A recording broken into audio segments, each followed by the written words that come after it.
ನಮಸ್ಕಾರ ಎಲ್ಲ ರೈತರು ಬಂದವರಿಗೆ. ನಮಸ್ಕಾರ. ಇವತ್ತು ನಾವು ಯಾದಗಿರಿ ಡಿಸ್ಟಿಕ್ ನಲ್ಲಿರುವಂತ ಬಬಲಾದ ಗ್ರಾಮಕ್ಕೆ ಬಂದಿದ್ದೀವಿ. ಯಾದಗಿರಿ ಡಿಸ್ಟಿಕ್ ನ ಬಬಲಾದ ಗ್ರಾಮದಲ್ಲಿ ನಮ್ಮ ಬ್ಯಾಗ್ ಅನ್ನ ಯೂಸ್ ಮಾಡಿದಂತ ಫಾರ್ಮರ್ ಅವರು ಬಂದ್ವಿ, ಕಾಜಾ ಪಟೇಲ್ ಬಂದ್ವಿ. ಅವರು ಯೂಸ್ ಮಾಡಿದ್ದು ಯಾವ ರೀತಿ ಮತ್ತು ರಿಸಲ್ಟ್ ಯಾವ ರೀತಿ ಬಂದೈತೆ ಅಂತ ಕಿಸಿಂದು ಫಾರ್ಮರ್ ಹತ್ರ ಒಂದು ಮಾತಾಡೋಣ. ಸರ್ ನಮಸ್ಕಾರ. ಸರ್ ನಮಸ್ಕಾರ ಸರ್. ನಿಮ್ಮ ಹೆಸರು ಸರ್? ಕಾಜಾ ಪಟೇಲ್. ಸರ್ ಎಷ್ಟು ಎಕರೆ ಮಾಡ್ತೀರಿ ಸರ್? 30 ಎಕರೆ. 30 ಎಕರೆ ಮಾಡ್ತೀರಿ ಸರ್. ನ್ಯೂಟ್ರಿಷನ್ ಬ್ಯಾಗ್ ಯೂಸ್ ಮಾಡಿದಿರಲ್ಲ, ರಿಸಲ್ಟ್ ಹೆಂಗೆ? ಚಲೋ ಅದ್ರಿ ರಿಸಲ್ಟ್. ಚಲೋ ಐತೆ ಸರ್. 50 ಬ್ಯಾಗ್ ಬಂದದ್ರಿ, 40 ಕಾಟಕ್ಕೆ ಬಂದದ್ರಿ. ನಿಮಗೂ ಎಷ್ಟು ಎಕರೆಗೆ ಯೂಸ್ ಮಾಡಿದ್ರಿ ಸರ್? 38 ಎಕರೆ. 2 ಎಕರೆ ಬಿಟ್ಬಿಟ್ಟು ಇಟ್ರಿ ಸಲಾಗಿ 2 ಎಕರೆ ನೋಡ್ಬೇಕು. ಅದು ಕಮ್ಮಿ ಬಂದದ್ರಿ, ಅದು 30 ಕಾಟಕ್ಕೆ ಬಂದದ್ರಿ. ಅದಕ್ಕೆ ಕಮ್ಮಿ ಬಂದೈತಿ. ನೀವು 28 ಮಾಡಿದ್ದಕ್ಕೆ ಚೆನ್ನಾಗಿ ಬಂದೈತಿ, ಚಂದ ಬಂದ್ರಿ. ಫರ್ಟಿಲೈಸರ್ ಹೆಂಗ?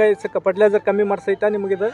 ಕಮ್ಮಿ ಮಾಡಿ ನೋಡ್ರಿ. ಫಸ್ಟಿಗೆ ನಾವು ಫಸ್ಟ್ನೇ ಕೋಟಕ್ಕೆ ಹಾಕೊಂಬಂದಾಗ 3 ಚೀಲ ಹಾಕ್ತಿದ್ವಿ, 1.5 ಚೀಲ ಹಾಕ್ಯಂದಿವಿ.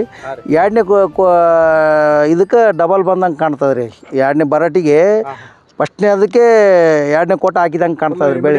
ಇಮಿಡಿಯೇಟ್ ಸೊ ಎಲ್ಲರೂ ಬರ್ತಾವೆ. ಚಲೋ ಬಂದದ್ರಿ. ಲಾಸ್ಟ್ ಇಡ್ಲಿಂಗ್ ಕೂಡ ಚೆನ್ನಾಗಿ ಬಂದೈತಿ.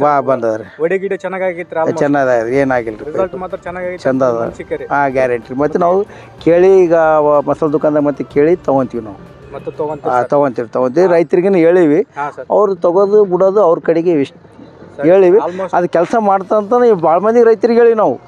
ನಮ್ಗೆ ಬಂದು ಕೇಳಿದ್ರಿ ಏನು 2ನೇ ಕೋಟ ಹಾಕಿರಿ ಅಂತ ಕೇಳಿದ್ರೆ, ಇಲ್ಲ ನಾವು 1ನೇ ಕೋಟ ಹಾಕಿವಿ, ಈ ಥರ ಬೆಳೆ ಬರೋಕೆ ಅದಕ್ಕೆ ಬ್ಯಾಗ್ ಹಾಕಿವಿ ಅಂತ ಹೇಳಿವಿ ನಾವು. ಅಂದ್ರೆ ಅವ್ರು 1ನೇ ಕೋಟ ಹಾಕಿದಾಗ ಫಾರ್ಮರ್ ಬಂದು ಕೇಳಿದಾಗ 2ನೇ ಕೋಟ ಇಲ್ಲ ಹಾಕಿವಿ ಅಂತ ಹೇಳಿದ್ವಿ. ಅದಕ್ಕಲ್ಲೇ ಹಂಗೆ ಬರ್ತದ ಅಂತ ಹೇಳಿವಿ ನೋಡ್ರಿ ರೈತರಿಗೆ. ಅಲ್ಲಿ ರೈತರು ಬಂದ ಕೇಳಿದ್ರು, ನಮ್ಮ ಹೊಲಕ್ಕೆ ನೋಡಕ್ಕೆ ಬಂದಿದ್ರು. ಬೆಳೆ 2ನೇ ಕೋಟ ಹೆಂಗೆ ಬಂದ, 1ನೇ ಕೋಟ ಹಾಕಿದ್ರೆ ಇಷ್ಟು ನಮನ ಬರೋಕೆ ಮಸಾಲೆ ಹಾಕಿರಿ ನೀವು ಅಂದ್ರೆ ಹಾಕಿಲ್ಲ ಅಂತ ಅಂದೀವಿ ನಾವು.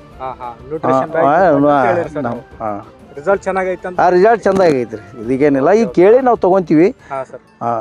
Okay, thank you sir. Thank you. 900 900 85 777 86. Sir okay, thank you sir.